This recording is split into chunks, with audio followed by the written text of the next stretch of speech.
আমার নাম শেখ মাহিন। আমি মতিঝিল মডেল স্কুল অ্যান্ড কলেজের ক্লাস 9 এ পড়ি। আমি রিসেন্টলি এই রোজার সময় পেন্টিং এ ভর্তি হই কারণ আমার হাতের লেখা অনেক বাজে ছিল।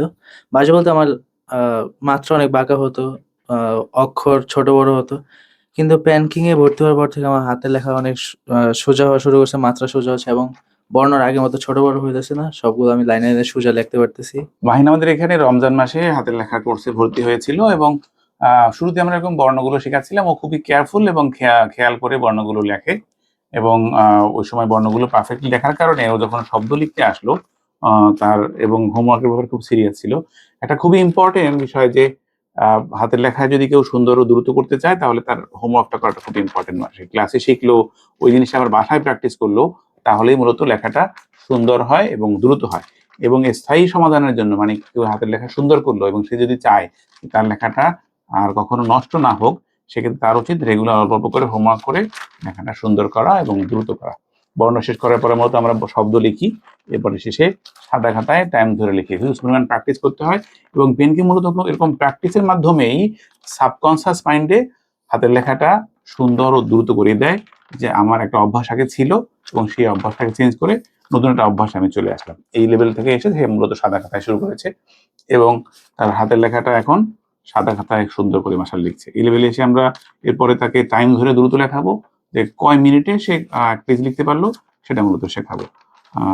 একটা সময় গিয়ে যখন এক্সামে দ্রুত লিখতে হবে তখন তার লেখা যেন নষ্ট না হয়, সেটা মূলত আমাদের এই কোর্সের মূল টার্গেট।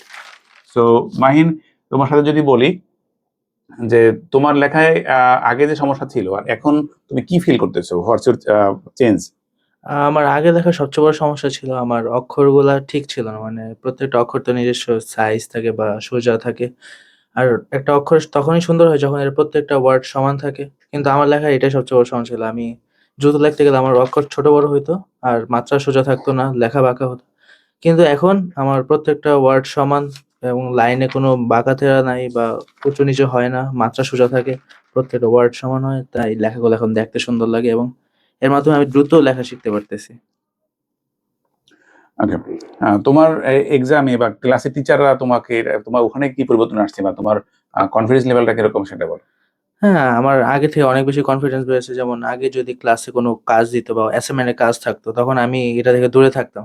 কিন্তু বর্তমানে আমার হাতের লেখা সুন্দর থাকে, আমি অ্যাসাইনমেন্টের কাজ থেকে নিজে থেকে করতে আগ্রহ পাই। আমি এখন অনেক বেশি আত্মবিশ্বাসী কারণ আমার হাতের লেখা নিয়ে আর কখনো পিছিয়ে পড়ে থাকতে হবে না। আমি এখন অনেক সুন্দর করে সবকিছু করতে পারতেছি। ইনশাআল্লাহ পরীক্ষায় ভালো মার্ক পাবো। আচ্ছা। সো আপনি যদি চান আপনার সন্তানের এমন সাফল্যের গল্প শুনতে, তাহলে পেনকিং এ আপনাকে স্বাগতম। পেনকিং মূলত এক্সামে সুপার প্রেসারে কিভাবে সুন্দর ও দ্রুত লিখতে হয় সেটাই শেখায়। Thank you.